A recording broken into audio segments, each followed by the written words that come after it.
स्वागत है आप सभी का ग्लोबल आईटीआई यूट्यूब चैनल पर। आज की जो क्लास है employability skill ITI first year सभी ट्रेड के बच्चों के लिए। आप किसी भी ट्रेड से बिलोंग करते हैं, कोई टेंशन की बात नहीं है। जो क्लास है आपके लिए है। आईटीआई फर्स्ट ईयर 2 वर्ष की हो, आईटीआई 1 वर्ष की हो, 6 मंथ की हो, अगर आपका सब्जेक्ट है एम्प्लॉयबिलिटी स्किल तो ये क्लासेस आपके लिए हैं।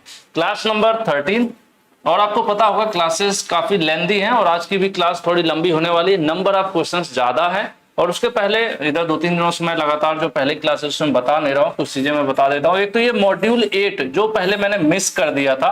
एक्चुअली अलग अलग पोर्शन मैंने प्रिपेयर करने को सर लोगों को दिया था, तो मेरे पास पीडीएफ पेन ड्राइव में आती थी, तो ये वाला जो लेसन था ना स्किप हो गया था। तो इसके पहले मैंने आपको जो ये शेड्यूल वाइज कराया जाए तो मैंने आपको ये चैप्टर्स करा दिए थे, ठीक है। जो भी यहाँ पर सब नाम लिखा हुआ है, पढ़ूंगा समय लगेगा। तो ये मिस हो गया था, financial and legal literacy miss हो गया। इसके बाद मैंने क्या किया, डाइवर्सिटी के बाद एंटरप्रेन्योर करा दिया, आपको करियर डेवलपमेंट करा दिया, इस प्रकार से है ना। तो आगे चले गए थे हम लोगों ने, इसको स्किप कर दिया था, ये भी हो गया। तो आज हम लोग इस वाले लेसन को करेंगे जो स्किप हो गया था, module 8 financial and legal literacy. इसको हम लोग आज करेंगे। उसके बाद लास्ट में आपका बचता है गेटिंग रेडी फॉर अप्रेंटिसशिप। इसमें लगभग 70 क्वेश्चन है, तो उसको हम लोग इसके बाद वाले वीडियो में कवर कर लेंगे। और उसके पहले एक चीज और मैं बता दूं कि बहुत सी समस्या होती है लगातार बच्चों का पीडीएफ डाउनलोड करना। तो पीडीएफ डाउनलोड करना बहुत ही इजी है, बशर्ते आप ध्यान से वीडियोस को देखो। सभी जब भी मैं ये चीज बता रहा हूँ आप वीडियो को आगे पीछे भगा दोगे, देख नहीं पाते हो। ग्लोबल आईटीआई की वेबसाइट ओपन कर लो, वो तो आप कर लोगे, वीडियो डिस्क्रिप्शन में भी लिंक मिल जाएगा, या फिर गूगल पर भी globaliti.org अगर आप टाइप करोगे तो इस प्रकार से आ जाएगा। इसमें आईटीआई कोर्स का ऑप्शन क्लियरली है, इस पर जैसे आप क्लिक करेंगे कई सारे आएंगे, फिटर इलेक्ट्रीशियन, वर्कशॉप कैलकुलेशन, इसी प्रकार से एम्प्लॉयबिलिटी भी आएगा। एम्प्लॉयबिलिटी पर क्लिक करिए, वहां पर फर्स्ट ईयर सेकंड ईयर दोनों का अलग अलग आएगा, ठीक है। मैं आपको दिखा देता हूं यहाँ पर कोर्स में इस तरह से। तो आपको फर्स्ट ईयर में जाना है, फर्स्ट ईयर पर क्लिक करते हैं तो इसके अंदर आपको कंटेंट मिल जाएगा, ठीक है। जैसे मैं यहाँ पर दिखा देता हूँ, नेक्स्ट पेज पर ओपन किया हुआ है मैंने फर्स्ट ईयर का। यहाँ पर देखिए आपको class employability skill new question bank Hindi plus English 2023 class 1, 2, 3, 4, 5, 6, 7, 8 इस तरह से है। जो अपडेट नहीं है, ठीक है, वो अपडेट हो जाएगा, ठीक है। क्लासेस के पैरेलल जो है अपडेट होते रहते हैं, तो ये हो जाता है। सेकंड ईयर के भी बच्चों की कंफ्यूजन रहता है, तो सेम प्रोसेस है, सेकंड ईयर का भी मैंने दे दिया है, ठीक है। बाकी प्लेलिस्ट की बात करें, बहुत से बच्चे होंगे पहली बार ये वीडियो देख रहे होंगे। जब आप पहली बार देखोगे तो उतना आपको कोरिलेट नहीं कर पाओगे, तो पहले के भी क्वेश्चन देखना जरूरी है कि एक तरफ से आप देखो, क्योंकि मैंने कंप्लीट करा दिया लगभग आपको, है ना। अब तो हम लोग फिनिशिंग लाइन की तरफ एकदम बॉर्डर पर। और यहाँ पर देखा जाए सिंपल है, यूट्यूब में ग्लोबल आईटीआई सर्च कीजिए, इसके ऊपर क्लिक करिए। जैसे इसके ऊपर क्लिक करेंगे इस तरह से लिखा हुआ आ जाता है, वीडियोज, शॉर्ट्स, लाइव, प्लेलिस्ट, एक ब्लॉग चैनल भी आ जाता है नीचे। हालांकि आजकल वीडियोज हम अपडेट नहीं कर रहे हैं, कभी फुर्सत मिली तो। यहाँ पर प्लेलिस्ट देखिए, प्लेलिस्ट के ऊपर जैसे आप क्लिक करते हैं, देखिए एम्प्लॉयबिलिटी सेकंड ईयर वहां पर है, फिटर सेकंड ईयर इधर है, ड्राइंग है अलग अलग, वर्कशॉप कैलकुलेशन है यहाँ पर। तो यही आपको तो देखना है, प्रैक्टिकल्स की है, या यहाँ पर देखिए मॉडल सेट कराया जाना, सब प्लेलिस्ट में है। नीचे की तरफ आप देखोगे तो एम्प्लॉयबिलिटी भी मिलेगी आपको। यहाँ पर देखिए एम्प्लॉयबिलिटी फर्स्ट ईयर देख रहे हैं ना, यहाँ पर क्लासेस है 1, 2, 3, 4, 5, 6, 7 इस तरह से ऑर्गेनाइज्ड है। तो सभी देखिए, बेफिक्र होकर पढ़िए, बहुत ज्यादा कुछ वो नहीं है, बस आप करना नहीं चाहोगे तो फिर मुश्किल हो जाएगी। टेलीग्राम में भी बहुत सी चीजें मैं शेयर करता रहता हूँ, ये वेबसाइट है, इसको नोट कर लीजिए, globaliti.org, जो मैंने आपको बता दिया। आज का जो चैप्टर है टोटली बेसिक, जो फाइनेंस होता है ना, फाइनेंस मतलब पैसे का लेन देन, तो बहुत बेसिक सी चीजें हैं उसके बारे में। ये भी बहुत आसान सा चैप्टर है। बस क्वेश्चन अगर आप पढ़ लोगे, क्वेश्चन को आराम से पढ़ लोगे, अगर सही से पढ़ लोगे और समझ लोगे तो आंसर आप खुद दे लोगे, ठीक है। हर वीडियो में कहता हूं, इसमें भी बहुत आसान क्वेश्चंस हैं। अब बात होती है कि इसमें है क्या, इसमें है पैसे का लेन देन, ऑनलाइन कर सकते हैं कि ऑफलाइन कर सकते हैं, नेट बैंकिंग क्या होता है, क्यूआर कोड क्या होता है, फोन पे वैलेट, डिजिटल वैलेट, फोन पे, गूगल पे, पेटीएम, ये क्या होते हैं, इससे रिलेटेड यहाँ पर सवाल है। हम खर्च करते हैं, बचत कैसे करते हैं, मतलब बचत क्या है, खर्च क्या है, उसके अलावा इंश्योरेंस क्या है, मेडिकल इंश्योरेंस क्या होता है, ये सब चीजें, हेल्थ इंश्योरेंस क्या होता है, इससे रिलेटेड सवाल है, बहुत आसान से। चलिए शुरू करते हैं, पहला ही आसान है तो पहले से ही शुरू करते हैं। चलिए फर्स्ट है module name financial and legal literacy, लिख दिया यहाँ पर। फर्स्ट है financial literacy is understanding the way money is. उसके बाद ब्लैंक है, यही आपको बताना है। देखिए लिटरेसी मतलब क्या होता है, साक्षरता। क्या होता है, साक्षरता। अगर कहीं आईटी लिटरेसी कहता है तो इसका मतलब होता है कि कंप्यूटर से रिलेटेड और कंप्यूटर का ज्ञान होना। इंग्लिश लिटरेसी मतलब होता है इंग्लिश का ज्ञान होना, ठीक है। तो इसी प्रकार से थोड़ा सा मैं सिस्टम देख लेता हूं एक बार, ठीक है। इसी प्रकार से जब भी आप फाइनेंस की बात करो, पैसे की बात करो, पैसे की लेन देन बचत की बात करो और इसकी जानकारी आपके अंदर आ जाए तो आप फाइनेंशियली लिटरेट हो जाओगे, ठीक है। लीगल मतलब होता है कानून, नियम कानून भी है कुछ हमारे, उससे रिलेटेड लीगल लिटरेसी, ठीक है। चलिए, तो वित्तीय साक्षरता लिखा हुआ भी का मतलब यह होता है, क्या होता है कि पैसे को कैसे बचाया जाए, पैसे को कैसे खर्च किया जाए, पैसे को कैसे निवेश किया जाए। निवेश मतलब होता है कि आप कहीं हर महीने कहीं पैसा जमा करते जा रहे हैं, वो एक तरह से आप निवेश कर रहे हैं, ठीक है। ये हो गया, तो ऐसे में क्या होगा, आंसर डी सही हो जाएगा। वित्तीय साक्षरता यानी फाइनेंशियल लिटरेसी का मतलब यह होता है कि आप पैसा कैसे बचा सकते हैं, पैसा कैसे खर्च करना है, पैसा को कैसे इन्वेस्ट करना है। अगर हम इन तीनों बातों को करें तो ये सब कुछ आता है फाइनेंशियल लिटरेसी के अंतर्गत, इसलिए हमने आंसर डी को किया और आगे बढ़ेंगे, ठीक है। Next, costly things that are not essential for our survival, ठीक है, उनको क्या कहते हैं। आर ब्लैंक है, ये आपको बताना। वो महंगी चीजें जो हमारे जीवन के लिए उपयोगी नहीं होते हैं उनको क्या कहते हैं। जनरली एक वो चीज होती है रोटी कपड़ा मकान, मूवी में आपने डायलॉग भी सुना होगा, रोटी कपड़ा मकान हर इंसान की जरूरत है। उसके बाद की जरूरतें लग्जरी है, ठीक है, हमारी इच्छाएं अनंत हैं, हमें बहुत कुछ चाहिए होता है। जैसे नॉर्मल हवा पानी मिलना अलग है, जैसे नॉर्मल फैन से भी आप रह सकते हैं, फैन से नीचे आओ तो हाथ से पंखा चला के भी पहले लोग रहते थे, तो नॉर्मल फैन से बहुत से लोग होते हैं कूलर चाहिए होता है, कूलर से भी काम नहीं चलता, एसी चाहिए होता है। तो ये क्या है, ये लग्जरी है, लग्जरी आइटम्स है। तो वही यहाँ पर बात हो रहा है कि वो महंगी चीजें जो हमारे जीवन के लिए बहुत महत्वपूर्ण नहीं है, उनके बिना भी जीवन चल सकता है, उनको क्या कहते हैं, तो उनको हम लोग लग्जरी कहते हैं, लग्जरी आइटम्स कहे जाते हैं। जैसे एक होता है कि आपको बाइक की जरूरत है, आपने स्प्लेंडर खरीद लिया, ठीक है, और एक होता है कि आप स्पोर्ट्स बाइक खरीद रहे हो 5 लाख की, 10 लाख की, 6 लाख की, 4 लाख की, और एक होता है कि जरूरत के लिए आपने 70-80 हजार 1 लाख की बाइक खरीद ली, इससे सस्ती तो अब बची नहीं मार्केट में, है ना। तो वही होता है, एक होता है जरूरत और एक होता है लग्जरी। तो ये लग्जरी कहलाएगा, वो सभी सामान जो हमारे जीवन के लिए जरूरी नहीं है उनको क्या कहते हैं, उनको लग्जरी आइटम्स कहते हैं, ठीक है। चलिए, नेक्स्ट है things that are needed for our survival. वो चीजें जो हमारे जीवन में हमें जीवित रहने के लिए या जीवन को जीने के लिए जरूरी होती हैं, उनको क्या कहते हैं, उनको कहते हैं नीड्स। नीड्स क्या कहते हैं उनको, नीड्स, जरूरत। भाई इसके बिना तो काम चलेगा नहीं। अब खाना तो चाहिए, कपड़ा तो चाहिए, ठीक है। एक होता है कपड़ा और एक होता है ब्रांडेड कपड़ा, ठीक है। तो ब्रांडेड कपड़ा जीवन जीने के लिए नहीं है, वो तो लग्जरी है, शौक है हमारा, पैसा है तो आप महंगा महंगा खरीद सकते हैं। लेकिन एक होता है कि तन ढकने के लिए कपड़ा तो चाहिए, तो वही चीज है, वो जरूरत कहलाती है। तो यहाँ पर फिलहाल आंसर बी सही हो जाएगा कि जरूरत की चीजें जो हमें जीवन के लिए जीवन को जीने के लिए चाहिए उसको नीड्स कहते हैं।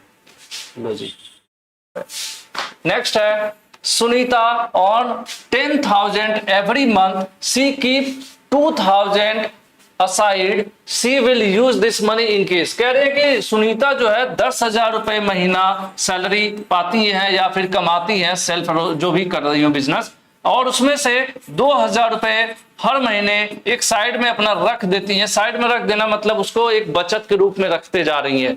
तो उसी की यहाँ पर बात हो रही है कि उस मनी को, she will use this money in case, उस मनी को कब इस्तेमाल कर सकती हैं, वो इस्तेमाल कर सकती हैं इमरजेंसी में। कभी जरूरत पड़ गई, कुछ अचानक से इमरजेंसी आ गई, तो ऐसे में वो जो बचाया हुआ 2,000 रुपए हर महीने बचा रही हैं, वो पैसा इनके काम आ जाएगा, ठीक है। आंसर ए है ना जी। Next, Gopi spend his salary on movies. Gopi है, पैसा कमाते हैं, मूवी पर पैसा खर्च कर रहे हैं। दूसरा ग्लोसरीज, ग्लोसरीज मतलब जो घरेलू आइटम होते हैं, दाल चावल चीनी नमक वगैरह पर उस पर खर्च कर रहे हैं। तीसरा घर का किराया दे रहे हैं, और चौथा कपड़े खरीद रहे हैं, अपने लिए कपड़े खरीदते हैं। तो when can he reduce his expenses to save some money, इतना इनके पास पैसा जो सैलरी आता है उसमें इन 4 चीजों पे खर्च हो जाता है, लेकिन वो चाहते हैं कि मैं भी अपने भविष्य के लिए, इमरजेंसी के लिए कुछ बचत कर सकूं, तो उसमें से ऐसा क्या है जिसमें उनको कटौती करना चाहिए। तो अगर वो खाने का सामान तो उनको चाहिए ही और घर का किराया भी देना पड़ेगा और कपड़े भी पहनने पड़ेंगे, लेकिन अगर मूवी देखना बंद कर दें या कम कर दें तो बचत करना शुरू कर देंगे। तो यहां पर हम लोग देख लेते हैं आंसर क्या है। आंसर सी सही हो जाएगा कि इनको क्या करना, रोकना पड़ेगा अपने को, अपने आप को मूवी देखने से उनको रोकना पड़ेगा, यही सही तरीका होगा। क्या करके यहाँ पे लिखा हुआ ना, खर्च को कम करके कुछ पैसे कहां से बचा सकते हैं, तो मूवी ना देखकर पैसे को बचा सकते हैं। आंसर सी सही हो जाएगा। चलिए जी आगे बढ़ते हैं। All financial activity can be done through, financial activity मतलब पैसे का लेन देन, पैसे का लेन देन। तो कह रहे हैं सभी पैसे के लेन देन, वित्तीय गतिविधि मतलब वही पैसे का लेन देन के माध्यम से किया जा सकता है। किसके माध्यम से किया जा सकता है? कॉलेज में नहीं होता है, स्कूल में नहीं होता है, कार्ड प्लेस नहीं, बैंक उसके लिए बनाई गई है। बैंक मतलब यहाँ पे किनारा नहीं होगा, यहाँ पर बैंक होगा। ठीक है, बैंक किसके लिए बनाया गया है? बैंक बनाया गया है पैसे के लेन देन करने के लिए। ठीक है, पैसे का बैंक ही बनाया गया, बैंक इसी के लिए बनाया गया है, पैसे जमा करना, निकालना, है ना, ये सब चीजों के लिए, लोन लेना। नेक्स्ट है institution licensed by government to keep money safe is, कह रहे वो संस्थान, इंस्टीट्यूशन लिखा हुआ है, वो संस्थान जो भारत सरकार, यहाँ पे गवर्नमेंट लिखा, हमने सरकार बोल देते हैं, चलिए, भारत सरकार द्वारा जिनको लाइसेंस मिला हुआ है कि वो आपके पैसे को सुरक्षित रखते हैं, तो वो कौन है या रख सकते हैं? वो कौन रखते हैं? पंचायत और सभा नहीं, कौन रखते हैं? बैंक। बैंक ही वो इंस्टीट्यूशन यानी वो संस्थाएं हैं जिनको सरकार द्वारा पैसा रखने के लिए यानी पैसा जमा करने के लिए लाइसेंस मिला हुआ है। चलिए नेक्स्ट क्वेश्चन है, When a person deposit a fixed sum of money every month it is account, ठीक है, जब कोई व्यक्ति अपना एक अमाउंट निर्धारित कर देता है, मान लेते 1000 रुपए पर मंथ कहीं जमा कर रहा है, तो उसको क्या कहते हैं? तो बैंकिंग भाषा में सेविंग अकाउंट तो हमारा नॉर्मल अकाउंट जिसमें पैसे पड़े रहते हैं, ये बिजनेस के लिए जिसमें ढेर सारा लेन देन करना पड़े। फिक्स डिपॉजिट में क्या होता है, 1 लाख रुपए हमने एक बार एफडी कर दिया 5 साल के लिए, तो वो फिक्स डिपॉजिट है। लेकिन रिकरिंग डिपॉजिट क्या होता है, इसमें हर महीने पैसा जमा होता है, हर महीने पैसा आपको जमा करना होता है, आप पैसा जमा करते हैं और ये फिक्स रहता है अमाउंट। जैसे मान के चलते हैं कि 1000 रुपए पर मंथ आपने आरडी ओपन करवा दिया, आपने एक आरडी ओपन करवा दिया 1000 पर मंथ का, तो हर महीने आपका 1000 रुपए उसमें जमा होता जाएगा आपके मेन अकाउंट में से। ठीक है, तो उसको हम क्या कहते हैं? इसको हम रिकरिंग डिपॉजिट कहते हैं। वही क्वेश्चन भी पूछ रहा था कि अगर हर महीने एक फिक्स डिपॉजिट, एक व्यक्ति है हर महीने एक फिक्स डिपॉजिट जमा कर रहा है, तो कौन सा, किस अकाउंट में जमा कर रहा है, तो उसको हम आरडी अकाउंट बोलते हैं। ठीक है, हालांकि आजकल एसआईपी भी है, एसआईपी भी वही है, सिस्टमेटिक मंथली इन्वेस्टमेंट जो है आपका, वो स्टॉक मार्केट में जो होती है, एक तरह से स्टॉक खरीदे जाते हैं, हर महीने स्टॉक में जमा होता है, तो एसआईपी भी इसी का मिलता जुलता है। बशर्ते क्या है कि ये जो किया जाता है ये टोटली बैंक पर डिपेंड, बैंक में किया जाता है, और एसआईपी जो होते हैं वो स्टॉक्स में भी किए जाते हैं, स्टॉक से रिलेटेड होते हैं। तो फिलहाल यहाँ पर ए सही होगा इन दिए गए ऑप्शंस में से।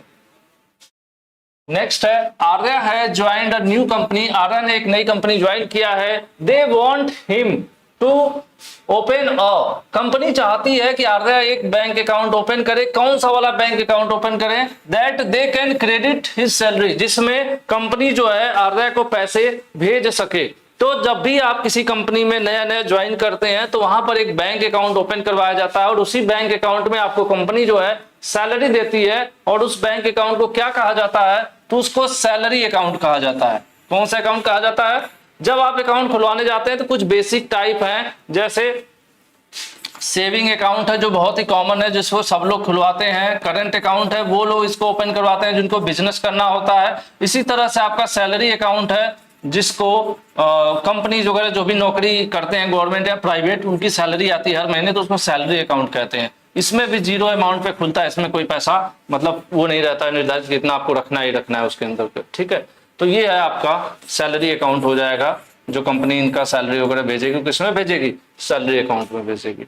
नेक्स्ट क्वेश्चन देख लेते हैं, Avinash needs to know about his last month transaction. How can he get these details? देखो इनको क्या है, अपने पिछले महीने का देखना है ट्रांजैक्शन, कि मेरे बैंक में कितना पैसा आया है कितना पैसा गया है, वो देखना है इनको पिछले महीने का। तो कौन सा तरीका है जिससे वो देख सकते हैं? एटीएम कार्ड में ये नहीं दिखाएगा। एटीएम कार्ड अगर आप लगाते भी हैं मशीन में जाकर तो पीछे का 7, 8, 10 ट्रांजेक्शन नहीं दिखाता, उसमें मंथली नहीं होता है, मिनी स्टेटमेंट निकलता है, 8-10 ट्रांजेक्शन आपका निकाल सकता है, लेकिन पूरे महीने भर का देखना है। तो ऐसे में क्या करना पड़ेगा? क्रेडिट कार्ड और चेकबुक भी नहीं, आपको पासबुक अपनी प्रिंट करानी पड़ेगी। अगर नेट बैंकिंग का ऑप्शन नहीं दिया है, अगर नेट बैंकिंग होता तो हम लोग नेट बैंकिंग करते, नहीं दे रखा है तो यहाँ पर जो ऑप्शन कौन सा सही है? यहाँ पे पासबुक सही है कि हम बैंक से पासबुक अगर अपडेट करवा लें तो उसमें पिछले पिछले पिछले अगले सब जो है हम देख सकते हैं ट्रांजेक्शन कि पैसा कितना आया गया। नेक्स्ट है online banking is also called. Online banking को और क्या कहा जाता है? तो ऑनलाइन बैंकिंग को हम आप नेट बैंकिंग भी कहते हैं। ऑनलाइन बैंकिंग को नेट बैंकिंग भी कहते हैं। इसमें क्या होता है, जिस बैंक में हमारा अकाउंट होता है उस बैंक की वेबसाइट पर जाते हैं और उस बैंक द्वारा हमें एक आईडी और पासवर्ड दिया जाता है। जैसे हमारा फेसबुक का आईडी पासवर्ड होता है उसी प्रकार से यहाँ पर भी हमें एक आईडी पासवर्ड दिया जाता है, जिससे हम उस बैंक के वेबसाइट पर लॉगिन करके अपने अकाउंट का सारा काम कर सकते हैं। पैसा भेज सकते हैं, पैसा एफडी भी कर सकते हैं, वहां पर लोन के लिए अप्लाई कर सकते हैं, चेक के लिए अप्लाई कर सकते हैं, हर महीने का स्टेटमेंट या 2-4 साल पीछे का भी स्टेटमेंट सब निकाल सकते हैं, सब कुछ देख सकते हैं। तो वो नेट बैंकिंग कहलाती है। ठीक है, तो यहाँ पर आंसर सी होगा, नेट बैंकिंग। ऑनलाइन बैंकिंग को नेट बैंकिंग भी कहा जाता है।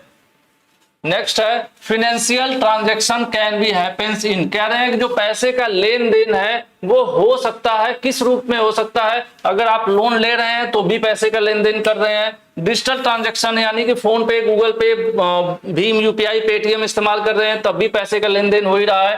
कैश कूपन, नगद भुगतान कर रहे हैं तो भी आपका ट्रांजैक्शन हो रहा है। तो ऐसे में क्या हो जाएगा? आंसर डी सही हो जाएगा। पैसे का लेन देन तीनों तरीके से होता है। नेक्स्ट है Disha wants to pay money to her loan account, how can she do it without going to bank. देखो दिशा ने क्या कर रखा है, लोन ले रखा है। लोन ले रखा है तो उसको क्या जमा करना पड़ता है? मंथली ईएमआई जमा करनी पड़ती है। तो दिशा चाहती हैं कि जो लोन ले रखी है उसका जो ईएमआई है वो जमा भी कर दें, लेकिन बैंक भी जाना ना पड़े। तो कैसे कर सकती हैं? उसके लिए अकाउंट क्लोज करने या फॉर्म भरने एटीएम से करने की जरूरत नहीं है। वो क्या कर सकती हैं? ऑनलाइन जो है अपना लोन का ईएमआई भेज सकती है या भर सकती हैं, तो उसके लिए ऑनलाइन ट्रांजैक्शन कर सकती हैं। यहाँ पर आंसर आपका कौन सा सही हो जाएगा? ए सही हो जाएगा। ठीक है, बहुत बेसिक सा सवाल है। नेक्स्ट क्वेश्चन है the Indu booked her railway ticket from the website and paid the using online banking. What type of transaction it is? कह रहे हैं कि इंदु ने क्या किया? टिकट बुक किया। टिकट बुक करने के लिए आईआरसीटीसी के वेबसाइट पर गई और वहां पर उन्होंने नेट बैंकिंग से ऑनलाइन पेमेंट कर दिया जो भी पैसा होता है। तो जो इन्होंने पैसा दिया तो यानी लेन देन किया। तो ये किस प्रकार का लेन देन इन्होंने किया है? क्या ये कोई कैश पेमेंट था? नहीं। क्या ये अमाउंट क्रेडिट था? नहीं। ये क्या था? डिजिटल ट्रांजैक्शन था। डिजिटल ट्रांजैक्शन कौन से होते हैं? हर पैसे का वो लेन देन जो इंटरनेट के माध्यम से किया जा रहा है वो डिजिटल ट्रांजैक्शन होगा। सबसे सिंपल समझना है, हर वो पैसे का लेन देन जो मोबाइल फोन इंटरनेट के इस्तेमाल करते हुए हम लोग या लैपटॉप का इस्तेमाल करते हुए कर रहे हैं, पैसे के लेन देन, वो सब डिजिटल ट्रांजैक्शन के अंतर्गत आता है। यहाँ पर आंसर आपका बी सही हो जाएगा कि अगर टिकट बुक करते समय ऑनलाइन पेमेंट किया गया है तो डिजिटल ट्रांजैक्शन कहलाएगा।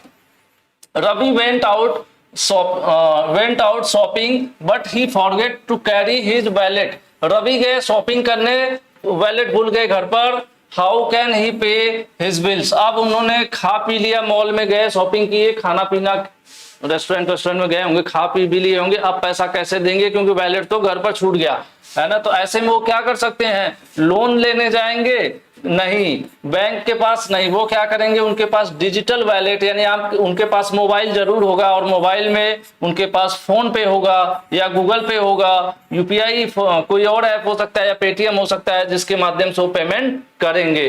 तो यही यहाँ पर पूछ रहा है कि वैलेट भूल गए तो डिजिटल वैलेट अपनाइए। डिजिटल वैलेट किसको कहते हैं? वही आपके जो यूपीआई एप्स हैं या पेटीएम वगैरह हैं जिसमें वैलेट की भी सुविधा रहती है ना, कि एक अमाउंट उसमें डालकर आप छोटा छोटा खर्च करना चाहो तो कर सकते हो। तो आंसर आपके यहाँ पर ए सही हो जाता है।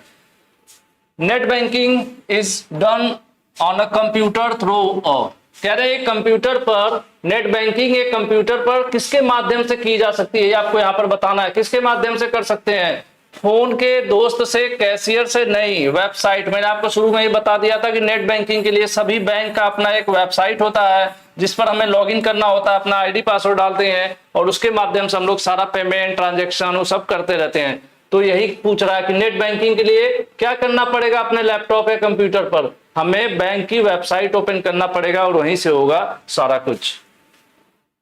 नेक्स्ट क्वेश्चन है, on smartphone we can do mobile banking through. अगर हम स्मार्टफोन में मोबाइल बैंकिंग करना चाहते हैं तो उसके लिए हम क्या करेंगे? तो देखिए सिंपल सी बात है, अगर हम लोग लैपटॉप पर करते हैं ना कोई भी काम, जैसे लैपटॉप पर अगर आप कर रहे हैं तो क्या करेंगे? जनरली हम लोग वेब ब्राउजर में कोई वेबसाइट ओपन कर लेते हैं और वहां पर वो करते हैं, कोई भी वर्क है उसको करते हैं। लेकिन जब भी हम मोबाइल में करते हैं तो मोबाइल में हर चीज के लिए अपना एक क्या बना हुआ है? ऐप बना हुआ है। तो जो नेट बैंकिंग के लिए हम वेबसाइट पर जा रहे थे अभी तक लैपटॉप और कंप्यूटर में, उसी नेट बैंकिंग का ऐप भी आता है। हर बैंक का अपना अपना ऐप होता है, तो उस ऐप के द्वारा करेंगे। यही पूछ रहा है कि अगर हम स्मार्टफोन पर करना चाहते हैं नेट बैंकिंग का इस्तेमाल तो क्या करेंगे? तो मोबाइल या स्मार्टफोन पर, तो ऐसे केस में हम लोग क्या मोबाइल ऐप इस्तेमाल करेंगे।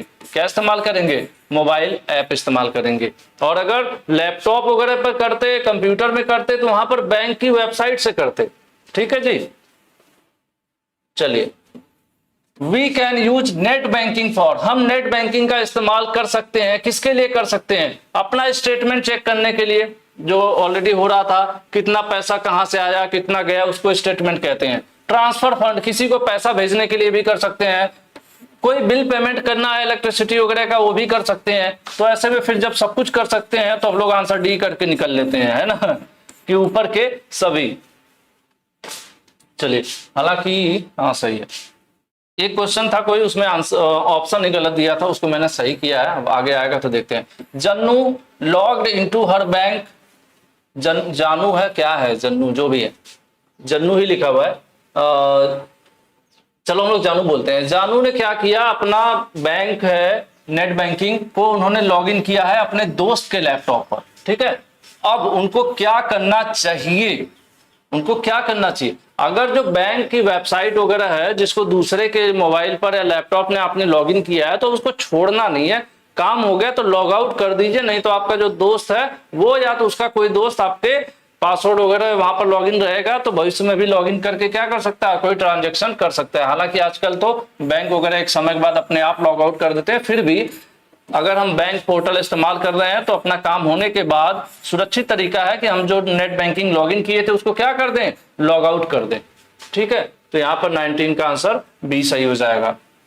नेक्स्ट है, Pragati download the bank app on her mobile, she should not share with anyone. देखिए, प्रगति ने मोबाइल ऐप डाउनलोड कर लिया, अब उसको बैंक का मोबाइल ऐप डाउनलोड कर लिया, उसको इस्तेमाल भी कर रही हैं, लेकिन ऐसा क्या है जो उनको नहीं करना चाहिए? दूसरों के साथ शेयर नहीं करना चाहिए। तो उनको दूसरों के साथ अपना पासवर्ड बताने की जरूरत नहीं है, ना ही यमपिन भी क्या होता है? 4 डिजिट का पिन होता है जो नेट बैंकिंग वगैरह ऐप अगर मोबाइल ऐप आप डाउनलोड करें या फिर फोन पे यूपीआई पर भी रहता है 4 डिजिट का, उसको सेट करना होता है, उसी को एमपिन बोल रहे हैं। एक तरह का आपका पासवर्ड ही होता है। अभी ओटीपी जो आपके कोई ट्रांजेक्शन कर रहे हैं या फर्स्ट टाइम बना रहे हैं ऐप वगैरह तो आपके मोबाइल पर बैंक से ओटीपी आता है। तो ये सब कुछ किसी को बताने की जरूरत नहीं है। तीनों चीजों किसी को, जो तीनों चीजें है ना, किसी को भी बताने की जरूरत नहीं है। तो ऐसे में हम लोग डी लेकर चलेंगे। ठीक है, कि मोबाइल अगर ऐप मोबाइल में अगर ट्रांजेक्शन वगैरह का ऐप या कोई यूपीआई वगैरह इस्तेमाल कर रही है तो किसी के साथ ये सब शेयर करने की जरूरत नहीं है। हमें आपको भी इसको शेयर करने की जरूरत नहीं है। ठीक है, नेक्स्ट है, online payment app used on mobile devices. जो ऑनलाइन पेमेंट ऐप है मोबाइल ऐप पे इस्तेमाल किए जाते हैं उनको क्या कहा जाता है? उनको ऐप डिपॉजिट नहीं, उनको डिजिटल वैलेट कहा जाता है। डिजिटल वैलेट जैसे फोन पे, गूगल पे, पेटीएम, यही यहां पर बात हो रही है कि मोबाइल डिवाइस पर यूज किए जाने वाला ऑनलाइन ऐप जो है उनको और क्या कहा जाता है? तो इनको क्या कहते हैं? डिजिटल वैलेट भी कहा जाता है। चलिए, इसके पहले क्वेश्चन आया था ना कि वो भाई साहब अपना वैलेट भूल गए थे, मॉल गए थे खरीदारी करने, तो कहां से पेमेंट किए? डिजिटल वैलेट से। तो यही है यहाँ पर। Which among these not digital wallet, इसमें से कौन सा एक है जो डिजिटल वैलेट नहीं है? देखिए हम बहुत देर से बता रहे थे, गूगल पे डिजिटल वैलेट है, पेटीएम भी डिजिटल वैलेट है, भीम यूपीआई भी डिजिटल वैलेट है, लेकिन ये इंटरनेट एक्सप्लोरर कोई डिजिटल वैलेट नहीं है। यह एक ब्राउजर होता है जिसकी सहायता से हम कोई भी वेबसाइट जो है ओपन कर सकते हैं। ठीक है, तो ये कोई वैलेट नहीं है, इसका कोई पेमेंट से लेना देना नहीं है। ठीक है, आंसर डी सही हो जाएगा। यहां पर ये पूछ भी रहा है कि इसमें से कौन सा डिजिटल वैलेट नहीं है, तो ये एक ब्राउजर है, कोई डिजिटल वैलेट नहीं है। ठीक है, चलिए square black and white code कह रहे हैं, एक ऐसा इस तरह से इस पे काला पीला इस तरह से डिजाइन बना रहता है, कुछ कटा पिटा सा और चौकोर सा रहता है, इसको क्या कहते हैं? इसको हम लोग कहते हैं क्यूआर कोड। आपने देखा होगा जो पेमेंट करने के लिए आप मोबाइल से स्कैन करके पेमेंट करते हैं ना, क्या होता है वो? क्यूआर कोड होता है। वही पूछ रहा है, एक सफेद रंग का कोड जिसको हम कैमरे से स्कैन करते हैं और उसको पेमेंट वगैरह करते हैं। आपके मार्कशीट पर भी होता है, आपके एडमिट कार्ड पर भी होता है, आईटीआई के और दुकानदार के पास भी होता है ना, तो उसको क्यूआर कोड बोला जाता है। नेक्स्ट है on a bank holiday, bank की छुट्टी, बैंक की क्या है? छुट्टी है। विच of these method can't be used by साहब फॉर मनी ट्रांसफर, कह रहे हैं पैसा साहब भाई साहब है, साहब भाई साहब को करना है पैसा ट्रांसफर और बैंक है बंद। अब इसमें से कौन सी विधि है जो वो क्या कर सकते हैं? लो अप्लाई नहीं कर सकते, जिसके द्वारा नहीं कर सकते, कैन नॉट। ध्यान रखिएगा, मेरी तरह गलत मत पढ़िए जल्दीबाजी में, कई बार गलती पढ़ देता हूं। तो बैंक में छुट्टी है, तो इसमें से एक ऐसा तरीका क्या है जिसके द्वारा पैसे का लेन देन या पैसे का ट्रांसफर नहीं किया जा सकता? देखिए बैंक बंद होगा तब भी भीम पे काम करेगा, बैंक बंद होगा गूगल पे काम करेगा। ठीक है, मनी ट्रांसफर आप कर सकते हैं किसी ऐप के द्वारा, लेकिन बैंक डिपॉजिट आप नहीं कर सकते। बैंक डिपॉजिट यानी बैंक में जाकर आप पैसा नहीं जमा कर सकते अगर बैंक बंद है तो। ठीक है, सिंपल सा है। बैंक डिपॉजिट, अकाउंट डिपॉजिट नहीं लिखा है, बैंक डिपॉजिट लिखा है। अकाउंट डिपॉजिट तो किसी के अकाउंट में जमा करना, लेकिन अकाउंट में जमा करना आप क्या करते हैं? ऑनलाइन कर लेते। लेकिन बैंक डिपॉजिट मतलब बैंक जाकर पैसा जमा करना संभव नहीं है। कब संभव नहीं है? जब बैंक में हो छुट्टी, सिंपल सा। ठीक है, तो यहां पर हम लोग यही करेंगे, क्या? सी, 24 का सी। चलिए नेक्स्ट क्वेश्चन क्या कह रहा है? कह रहा है Sam opened a new shop, इन्होंने भैया सैम भाई ने एक न्यू दुकान खोली। Which of these method can he use to receive payment in his account? अब देखो उनको पैसा लेना अपने ग्राहकों से अपने अकाउंट में, तो कौन से तरीके से ले? देखिए दुकान पे सामान बेचेंगे तो मनी ऑर्डर नहीं चलेगा, बहुत पुरानी चीज हो गई। लोन कहां से? ग्राहक से पैसा लेना है तो उसको लोन नहीं कहते हैं, बैंक। अब ऐसा तो है नहीं ग्राहक को देंगे 10 रुपए का बिस्किट और कहेंगे जाओ बैंक में जमा करके आओ, नहीं। क्या करेंगे? अपने दुकान पर लगाएंगे क्यूआर कोड, क्योंकि सैम भैया है स्मार्ट नए जमाने के, तो लगाएंगे क्यूआर कोड और कहेंगे भैया स्कैन करके यहाँ पे करो पेमेंट। चलो तो ये हो जाएगा, क्यूआर कोड से आप करेंगे, स्कैन करके करेंगे पेमेंट और पैसा जाएगा सैम भाई के अकाउंट। नेक्स्ट है regular payment made by the employer to the employee. Employer वह व्यक्ति जो नौकरी देता है और एम्प्लॉय वह व्यक्ति जो नौकरी करता है। तो कह रहे हैं कि रेगुलर पेमेंट जो एक नौकरी देने वाले व्यक्ति द्वारा किया जाता है नौकरी करने वाले को, तो उसको क्या कहते हैं? तो भाई जो लगातार आता रहता है ना, उसको हम सैलरी कहते हैं, जो हर महीने आता है। इसका अपना सेट है कि भाई हर महीने मैं आपके खाते में आऊंगी क्योंकि आप मेरे लिए करते हैं मेहनत, तो ये है सैलरी। ठीक है, अप्रेजल नहीं यहाँ पर, ये तो कभी अप्रेजल वगैरह मतलब बढ़ोतरी होती है, ऋण लोन का कोई मतलब यहाँ पर नहीं है। आंसर डी सही हो जाएगा 26 का। 27 deduction should be paid from the. ठीक है, क्या कटौतियों का भुगतान किया जाना चाहिए एग्जैक्टली। चलिए थोड़ा सा मैं बता देता हूं। ग्रॉस सैलरी क्या होता है? ग्रॉस सैलरी, ग्रॉस सैलरी वो टोटल सैलरी होती है जिस पर हमारा, कई बार आपने लोगों से सुना होगा भैया आपकी सैलरी कितनी है, बताते हैं 50,000 रुपए पर मंथ। ठीक है, किसी से आप पूछते हैं भैया आपकी सैलरी क्या है, बताते हैं 50,000 रुपए पर मंथ। फिर कहते हैं भाई लेकिन कट पिट के अकाउंट में आ जाती है 46, चलो 46,000 लिख देते हैं, हालांकि और कम आएगी। कट पिट के आती है अकाउंट में 46,000 रुपए। तो 2 सैलरी होती है। इसको लोग कई बार आपने सुना होगा इन हैंड, कि हाथ में कितना मिलता है, तो हाथ में मिलता है 46,000, लेकिन सैलरी कितनी है 50,000। तो ये जो 50,000 सैलरी होती है टोटल, जिस पर हमारा अपॉइंटमेंट होता है, उसको ग्रॉस सैलरी कहते हैं। और इसमें से क्या क्या बहुत सी चीजें होती है ना, आपने सुना होगा क्या कटता है, पीएफ कटता है, ईएसआई कटता है, आपने सुना होगा ना, प्रोविडेंट फंड में जमा होता है आपका, और पीएफ ईएसआई वगैरह कटता है इसमें से। तो वही बात होती है कि सब कटौती के बाद जो बचता है वो इन हैंड होता है। तो ये पूछ रहा है कि जो कटौती है, काटा गया ना, पीएफ काटा गया, ईएसआई काटा गया, मान लेते हैं पीएफ काट लिया गया 2,500 रुपए, ईएसआई काट लिया गया 1,200-1,500 रुपए, तो ये सब चीजें क्या हुआ, कटौती हुई, आपके सैलरी से काटा गया और काटने के बाद आपको दिया गया 46। हालांकि ये सब चीजें आपको इसका बेनिफिट मिलता है, पीएफ वगैरह, फिर आपको रिटर्न मिलता है, सब कुछ सेट है इसमें। लेकिन टोटल ये पूछ रहा है कि deduction should be paid from, यानी जो डिडक्शन है वो कहां से, कटौतियों का भुगतान किया जाना चाहिए, यानी जो कटौतियां हैं वो कहां से काटी जानी चाहिए, तो किसमें से, अगर आपके इन हैंड सैलरी में से काटा जाएगा तो आपकी सैलरी और कम हो जाएगी। तो आपका ये इन हैंड सैलरी को क्या कहते हैं, इसको मूल वेतन भी कहते हैं, मूल वेतन भी कहते हैं। जैसे आपने देखा होगा कहीं लिखा रहता है, तो मूल वेतन होता है, बेसिक सैलरी होती है, बेसिक सैलरी के बाद हाउस रेंट, एचआरए होता है, अलाउंसेज, अदर अलाउंसेज होते हैं, दुनिया भर चीजें होती है, जोड़ जोड़ के पहुंच जाता है 50,000, है ना। तो मूल वेतन जो है आपका बचा हुआ रहे, तो उसके लिए क्या है कि जो कटौती कहां से हो, कटौती ग्रॉस वाले में से किया जाए, क्योंकि ग्रॉस है 50,000, 50 में से पीएफ, ईएसआई और टीसीएस या टीडीएस वगैरह दुनिया भर जो भी चीजें कटनी है वो इसमें से कटेंगी, तो ये मेरा बचेगा मूल वेतन, ठीक है। तो वही यहाँ पर लिखा जा रहा है कि कहां से कटना चाहिए, तो ग्रॉस सैलरी में से कटना चाहिए। जो कटौतियां हैं वो कहां से होनी चाहिए, कटौतियां होनी चाहिए हमारा ग्रॉस सैलरी से। फिलहाल बचेगा तो मूल वेतन नहीं होता है, मूल वेतन तो कम होता है, और भी चीजें सब बचती हैं, ठीक है। मूल वेतन अलग हो गया, ये आपका मूल वेतन नहीं कहलाएगा, मैं थोड़ा सा यहाँ पर कंफ्यूज कर रहा हूँ आपको, ये इन हैंड सैलरी कहलाती है, ठीक है। इसमें और भी चीजें आपकी ऐड रहती है, बशर्ते ये है कि जो पैसा आपको मिल रहा है वो कहां से, जो कटौतियां हैं वो कटौतियां आपके ग्रॉस सैलरी से होनी चाहिए। जैसे किसी ने कहा कि आपका सालाना पैकेज 10 लाख रुपए है, ठीक है, आपका 10 लाख रुपए सालाना पैकेज है, यानी साल का आपको 10 लाख रुपए दिया जाएगा, तो इस साल का जो 10 लाख रुपए उसमें से ये सब कटना चाहिए, पीएफ, ईएसआई और सब, नहीं कि कटने के बाद उसके बाद जो बचे उसमें से काट लिया, है ना।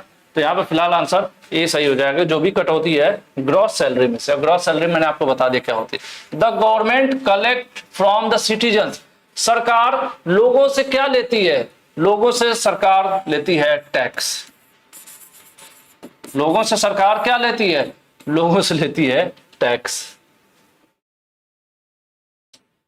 कार्तिक है joined new company, his salary is 3 lakh per year, इनको नई नौकरी मिली है और इनसे बोला गया है कि आपको 3 लाख रुपए प्रति वर्ष की सैलरी पर रखा जाता है। दिस इज हिज, ये कौन सी सैलरी है, इनको एक नौकरी मिली, बोला गया 3 लाख रुपए प्रति वर्ष आपको जो है सैलरी मिलेगी। तो ये कौन सी सैलरी है, ये सैलरी आपकी ग्रॉस सैलरी है। ये कौन सी वाली है, ग्रॉस है, क्योंकि पूरा आपको नहीं मिलेगा, इसमें से क्या क्या घटेगा, इसमें से कटौतियां होंगी, ठीक है, इसमें से क्या होंगी, कटौतियां होंगी, जिसको क्या कहते हैं, डिडक्शन होगा, पैसे काटे जाएंगे पीएफ के, एसआई के और दुनिया टीसीएस से जो भी लागू होगा। तो ये क्या कहलाएगा, ये कहलाएगी ग्रॉस सैलरी, ठीक है। तो इसलिए आपने ध्यान दिया होगा कि किसी की अगर सैलरी 45,000 रुपए है उसके ऑफर लेटर पर, तो पूरा 45 नहीं मिलती है, ठीक है। तो ये आपका ग्रॉस सैलरी। डी नेक्स्ट है, Simon's company calculated the income tax and paid on behalf of him. Simon जिस कंपनी में काम करते हैं उस कंपनी ने साइमन की इनकम को क्या किया, साइमन के इनकम को कैलकुलेट किया और उसके बेसिस पे जो टैक्स बन रहा था वो पे कर दिया, ठीक है। तो उसके बिहाफ पर किया, तो वो किस चीज को करते हैं, तो उसको हम टीडीएस कहते हैं, टीसीएस नहीं टीडीएस कहते हैं।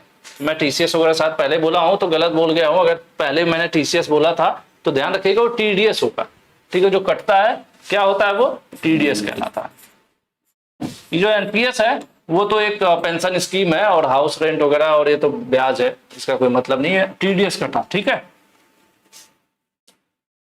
नेक्स्ट है the amount put aside without being spend. आप कुछ पैसा कमाते हैं, उसमें से हमेशा कुछ पैसा साइड में रखते हैं, एक साइड में आप हमेशा हर महीने 2-2 हजार या 1-1 हजार रुपए बचाते हुए जा रहे हैं, तो उसको क्या कहते हैं? उसको हम कहते हैं सेविंग। क्या कहते हैं? उसको बचत कहते हैं।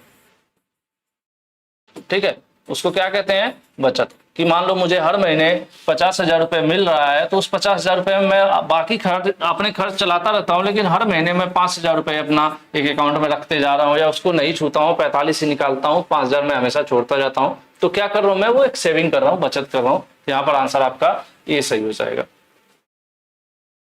नेक्स्ट है money put aside for a big expense many year from now. अब जैसे मान लेते हैं कि मैं हर महीने 10,000 रुपए बचाऊं और लंबे समय के लिए 10-20 साल के लिए बचा रहा हूं, क्योंकि मुझे अपनी बेटी की शादी करनी है, मेरा एक बड़ा टारगेट है ऐसा कुछ। ठीक है, लॉन्ग टर्म मुझे 20 सालों बाद एक बड़ा खर्चा करना है, जिसके लिए आज से ही मैं कुछ पैसा बचाते हुए चल रहा हूं। तो उसी की यहाँ पर बात हो रही है। तो उसको क्या कहते हैं कि यहाँ पर लिखा हुआ है कि अब से ही कई वर्षों तक किसी बड़े खर्चे के लिए अलग से रखा गया पैसा क्या कहलाता है? वो लॉन्ग टर्म सेविंग कहलाती है। क्या कहलाता है? वो लॉन्ग टर्म सेविंग कहलाता है। ठीक है, चलिए नेक्स्ट क्वेश्चन देखते हैं हम लोग। Which among these is not a good saving habit. कह रहे हैं अगर आप बचत करना चाहते हैं तो इसमें से एक अच्छी आदत नहीं है। क्या नहीं है? Trekking your expenses. अपने खर्चों पर नजर रखिए कि कहीं ज्यादा खर्च तो नहीं कर दे रहे हैं, इसको बचाया कैसे जा सकता है। उसके अलावा लक्ष्य को साफ रखना, her saving money in bank, bank में पैसा बचाना, ये सब तो अच्छी बात है। शॉपिंग ऑन वेबसाइट, कुछ लोगों को आदत होती है, हाथ में फ्लिपकार्ट अमेजन रहता है तो हमेशा कुछ ना कुछ खरीदते रहते हैं। तो जब हमेशा कुछ न कुछ खरीदते रहोगे तो हमेशा कुछ न कुछ खर्च करोगे, खर्च करोगे तो पैसा बचाओगे कि उड़ाओगे? सिंपल सी बात है, आप उड़ा रहे हो, बचा नहीं रहे हो। तो ये जो आदत है वो ठीक नहीं है। किसके लिए ठीक नहीं है? पैसे के बचत के लिए। अगर आपको आदत हो गई, कुछ लोग हैबिचुअल है, मतलब आदत सी हो जाती है ऑनलाइन शॉपिंग करने की, है ना, शुरू में, बाद में जब ज्यादा खर्चा होता है कुछ लोग छोड़ भी देते हैं। तो यहाँ पर आंसर आपका ये सही हो जाएगा कि अच्छी आदत नहीं है अगर आप पैसा बचाना चाहो। नेक्स्ट है Rajesh wants to save 6,000 every year for his old age. Rajesh चाहते हैं कि मैं जब बुढ़ा हो जाऊं तो उसके लिए मैं आज से ही कुछ बचत करता हूं। हर चीज के लिए आपको बचाना पड़ेगा। घर के लिए अलग से एक बचत रखना पड़ेगा, गाड़ी का कोई शौक है तो अलग बचत करना पड़ेगा, शादी के लिए अलग बचत करना पड़ेगा, रिटायरमेंट के लिए। तो इसी प्रकार से उन्होंने सोचा जब मैं बूढ़ा हो जाऊं तो मेरे पास पैसा रहे। तो उन्होंने सेट किया कि मैं 6,000 पर, यानी इसको अगर आप कैलकुलेट करो तो 5,000 पर मंथ। इन्होंने सेट किया कि मैं 5,000 पर मंथ पैसा, जब से मैं पैसा कमाना शुरू करूंगा तभी से मैं 500 रुपया एक अकाउंट में या किसी आरडी में या किसी एसआईपी में रखना शुरू कर दूंगा। वो मैं अपने बुढ़ापे के लिए रख रहा हूं। ठीक है, तो वही पूछ रहा है कि राजेश अपने बुढ़ापे के लिए हर साल 6,000 बचाना चाहते हैं, तो वो हर महीने कितनी बचत करनी होगी? साल में 6,000 बचाना है तो हर महीने, देखिए मैं तो ऑलरेडी बता ही दिया था, 500 रुपए इनको बचाना पड़ेगा। आंसर बी सही हो जाएगा। ठीक है, क्योंकि एक साल में 12 महीने, 12×5=60, 6,000। नेक्स्ट है Abhi want to teach his 10-year-old daughter to save money from the pocket money she receive. कह रहे हैं अभी है, इनकी बेटी है, उनको क्या है, वो अभी से अपने बच्चे को ये सिखाना चाहते हैं कि पैसा कैसे बचाया जाए, क्योंकि बेटी को कुछ ना कुछ 100, 200, 50 रुपए पॉकेट मनी मिलती रहती है, तो वो एक आदत डलवाना चाहते हैं सेविंग का। तो उसका सबसे बेस्ट तरीका क्या है? क्योंकि अभी वो छोटी बच्ची है तो ऐसे में उसको एक अपना गुल्लक में पैसा रखने की आदत डालनी चाहिए। तो उसके लिए वो इनकरेज करेंगे कि बेटा तुम अपना एक गुल्लक, यानी पिगी बैंक जिसको कहते हैं, गुल्लक होता है ना, पहले हम लोग मटके में रखते थे, 4-5 दिन पैसा रखते थे, 6वें दिन फोड़ देते थे। तो वही ये एक आदत होती है पैसे बचाने की, जो बचपन से आप बच्चों में लगा सकते हैं, बता सकते हैं।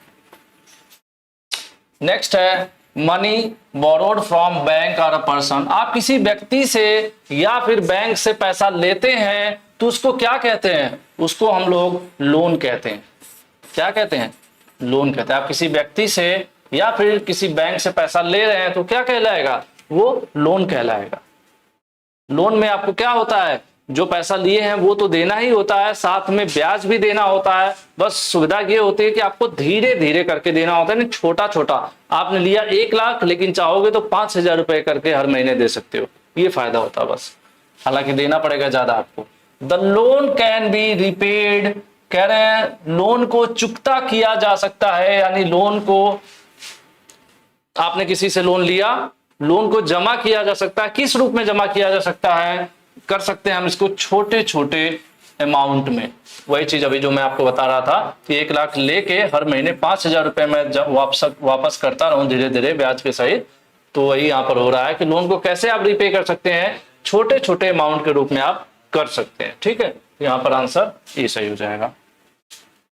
नेक्स्ट है द प्राइस वी पे फॉर बोरोइंग मनी, कह रहे हैं कि हम किसी से उधार जब पैसा लेते हैं तो उसके बदले हमें कुछ मूल्य देना पड़ता है, यानी उसके बदले 1 लाख हमने लिया, किसी से हमने 1 लाख रुपए लिया, तो उसको हम 1 लाख तो देंगे ही, लेकिन 1 लाख लेने के बदले उसको कुछ एक्स्ट्रा मूल्य, कुछ अलग से और पैसा मुझे देना पड़ता है। उस पैसे को क्या कहा जाता है? उसको ही तो ब्याज कहा जाता है।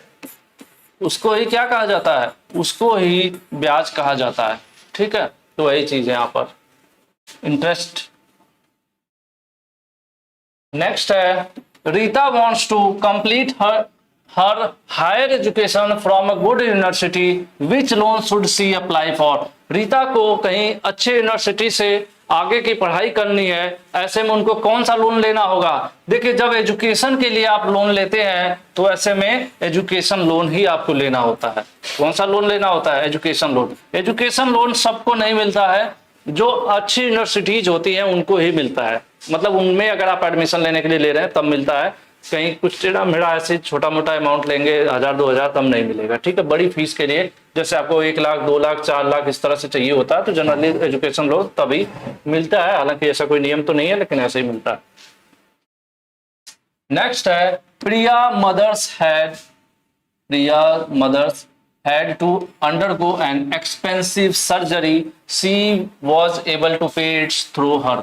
देखिए प्रिया है, ठीक है, प्रिया की मम्मी को कोई बड़ी प्रॉब्लम है जिसकी वजह से ऑपरेशन कराना है, सर्जरी हो रही है, और वो सर्जरी जो है काफी महंगी है। तो ऐसे में उस सर्जरी का खर्च कैसे आ सकता है, कैसे वो चुकाएंगी? तो उसके लिए सही तरीका है कि वो क्या कर लें, वो ले लें एक मेडिकल इंश्योरेंस। मेडिकल इंश्योरेंस रहेगा तो मेडिकल इंश्योरेंस 5-7 हजार रुपए सालाना होता है, आपको हर साल 5-7 हजार रुपए देने होते हैं, जिसके थ्रू आप क्या कर सकते हैं, एक पैसा अमाउंट हो जाता है, इकट्ठा हो जाता है। तो जब भी आपको ऊपर कोई अचानक से ऐसी कोई इमरजेंसी होती है तो अगर कोई खर्च 5-7 लाख का भी हुआ तो भी कोई टेंशन वाली बात नहीं होती, वो कंपनी पे करती है। एक तरह से इंश्योरेंस जैसे गाड़ियों का इंश्योरेंस होता है कि कोई एक्सीडेंट हो जाता है तो आप तो भले ही उसको 2,000 का इंश्योरेंस 4,000 का कराओ, लेकिन एक्सीडेंट पे अगर 20-30 हजार का भी खर्च आता है तो कंपनी देती है। तो वो व्हीकल इंश्योरेंस होता है। ठीक है, लाइफ इंश्योरेंस भी होता है कि जैसे आप कोई इंश्योरेंस करा रखे हैं और हर महीने आप भले ही 5,000 रुपए हर साल जमा कर रहे हैं, लेकिन 1 करोड़ का इंश्योरेंस करा रखे हैं, तो आपकी डेथ होगी तो आपके परिवार वालों को 1 करोड़ रुपए मिल जाते हैं। तो उसको हम लोग लाइफ इंश्योरेंस वगैरह या टर्म इंश्योरेंस बोला जाता है। फिलहाल यहाँ पर ये मेडिकल इंश्योरेंस है। ठीक है, उसके थ्रू ये आसानी से बड़े खर्च को भी कर पाएंगे। Knowledge and awareness of law is called. देखिए, अगर आपको नियम कानून भारत के हैं उसके बारे में आपको नॉलेज हो और उसके बारे में आपको जानकारी हो तो उसको क्या कहा जाता है? तो इसको हम लोग लीगल लिटरेसी कहेंगे। जैसे कंप्यूटर का ज्ञान है तो आईटी लिटरेसी है ना, इंग्लिश का ज्ञान है तो इंग्लिश लिटरेसी, फाइनेंस का पैसे का ज्ञान है तो फाइनेंशियल लिटरेसी। इसी तरह से अगर कानूनी साक्षरता है आपके अंदर तो उसको लीगल लिटरेसी बोला जाता है। नेक्स्ट हम लोग देखते हैं आरटीआई मींस। आरटीआई या शब्द आपने मोस्टली सुना होगा, जब भी होता है कि आरटीआई से हमने ये जानकारी मंगाई, आरटीआई से हमने वो जानकारी मंगाई। तो आरटीआई क्या होता है, इसका फुल फॉर्म सिंपल पूछ रहा है तो राइट टू इंफॉर्मेशन कहते हैं। ठीक है, देख लेते हैं यहाँ पर, राइट टू इंफॉर्मेशन, सूचना का अधिकार। इसके तहत आप किसी भी विभाग से जानकारी मांग सकते हैं कि कोई भी मतलब अगर सरकारी जानकारी आपको चाहिए तो आप इसके थ्रू मांग सकते हैं। ठीक है, आंसर आपका आरटीआई का full form right to information. Next question है online portal set up by the government to make any government related complain is. कह रहे हैं कि आपको लिए सरकार के द्वारा किसी भी शिकायत के लिए सरकार द्वारा स्थापित ऑनलाइन पोर्टल कौन सा है। अगर आपको किसी गवर्नमेंट की स्कीम या गवर्नमेंट को किसी चीज से प्रॉब्लम है तो भारत सरकार द्वारा एक पोर्टल बनाया गया है जहां पर आप शिकायत दर्ज करा सकते हैं। तो उसको क्या कहते हैं, उसको हम पब्लिक ग्रीवेंस पोर्टल के नाम से जाना जाता है, जिसको हिंदी में कहते हैं जन सुनवाई पोर्टल या जन शिकायत पोर्टल भी कहा जाता है। ठीक है, यहाँ पर एक आम आदमी अपनी समस्याओं को रजिस्टर कर सकता है। आंसर यहाँ पर ए हो जाएगा। ठीक है, प्लेस नहीं होगा, प्लेस ग्रीवेंस नहीं होता, पब्लिक इंफॉर्मेशन भी नहीं है आपका, पब्लिक ये पब्लिक ग्रीवेंस पोर्टल है। ठीक है, जैसे आपने एनसीबीटी का भी ग्रीवेंस पोर्टल देखा होगा, उस पर आईटीआई से रिलेटेड समस्याओं का क्या होता है, कंप्लेन कर सकते हैं आप। Sudha just delivered a baby, Sudha को एक बेबी हुआ है। For how can she take a maternity leave entitle to her as an employ. देखिए, सरकार द्वारा कुछ नियम कानून बनाए गए होते हैं, फैक्ट्रीज एक्ट होते हैं, जैसे किसी फैक्ट्री में काम करने के लिए एक व्यक्ति की उम्र कम से कम 18 साल होनी चाहिए। इसी प्रकार से आपने गवर्नमेंट जॉब में भी छुट्टियों का भी देखा होगा कि इतना आपको EL emergency leave, CL casual leave, ये सब मिलता है ना, कि साल में लगभग 20-22 छुट्टियां होती है जिस पर आपका अधिकार होता है, आप ले सकते हैं और उसके बदले आपकी सैलरी नहीं कटती है। इसी प्रकार से अगर कोई महिला कर्मचारी है और अगर वो डिलीवरी होती है यानी वो माँ बनती है, तो ऐसे केस में क्या होगा कि उसका हक है कुछ निःशुल्क छुट्टी मिलेगी उसको, उन छुट्टियों के बदले उसकी कोई सैलरी नहीं काटी जाएगी। तो कितने दिन तक वो ले सकती है, तो ले सकती है 26 वीक तक, अधिकतम 26 वीक तक वो ले सकती है, जिसके बदले उसकी कोई सैलरी नहीं काटी जाएगी और उसको छुट्टी भी मिलेगी। अगर उसके अलावा अगर लेती हैं तो उस केसेस में तो विभाग पर और सैलरी और दुनिया भर के नियम पर डिपेंड करेगा, लेकिन ये एक महिला का अधिकार है कि वो इसके वो ले सकती है छुट्टी। ठीक है, 26 सप्ताह का। नेक्स्ट एंड द लास्ट है इस पार्ट का, Paul just got hired and receive his employment letter. Paul को एक ऑफर लेटर यानी कंपनी के द्वारा एक एम्प्लॉयमेंट लेटर मिला है कि भाई आपको नौकरी लग गई है हमारे यहाँ। He is suppose to read it carefully and signed as it is all. कह रहे हैं कि पॉल की अभी एक नौकरी मिली है, ठीक है, नौकरी मिलेगा तो ऑफर लेटर भी आएगा और ऑफर लेटर आएगा तो उनको एक्सेप्टेंस देना होगा, नीचे उस पर साइन भी करना होगा। तो कह रहे हैं कि किस प्रकार का वो डॉक्यूमेंट है और उसको पढ़कर साइन करना चाहिए। तो यही यहाँ पर बात होगी कि ये कोई सर्टिफिकेट नहीं होता है, ना ही मार्क कार्ड या पोस्टर होता है, यह एक लीगल बाइंडिंग डॉक्यूमेंट होता है जिसमें कुछ नियम कानून होते हैं, कुछ शर्तें होती हैं कंपनी को, और हमें आपको जब भी ऐसा कोई एम्प्लॉयमेंट लेटर है जिसको हम एक्सेप्ट करते हैं या साइन करते हैं तो उनको पढ़ना होता है सही से और उसके बाद ही नीचे साइन करना होता है। ठीक है, तो यहाँ पर आंसर बी सही हो जाएगा। और इसी के साथ जो ये क्लास है वो कंप्लीट होती है और नेक्स्ट क्लास में हम लोग करेंगे कौन सा, getting ready for apprenticeship and job, जो कि इस मॉड्यूल का क्या है, टोटल एम्प्लॉयबिलिटी स्किल का जो फर्स्ट ईयर है उसके लास्ट चैप्टर वही है, getting ready for apprenticeship and job. तो उसको हम लोग इस क्लास के बात करने वाले हैं। बाकी चैनल पर नए हैं सब्सक्राइब करना मत भूलिएगा, वीडियो पसंद आई हो तो लाइक करना मत भूलिएगा, और हमेशा की तरह कमेंट्स का तो इंतजार रहेगा और कमेंट्स में रीड करता हूँ। और वो जो आपको पता है ना हार्ट वाली बटन, वो तो मोस्टली मैं कमेंट्स पर प्रेस करता रहता हूँ। तो मुझे उम्मीद है कि जैसे प्रीवियस वीडियोज को आपने काफी प्यार दिखाया है, उसी उम्मीद के साथ मैं इंतजार करूंगा कि इस वीडियो पर भी आप लोग उतना ही प्यार दिखाएंगे। आज के लिए इतना ही, बहुत बहुत धन्यवाद।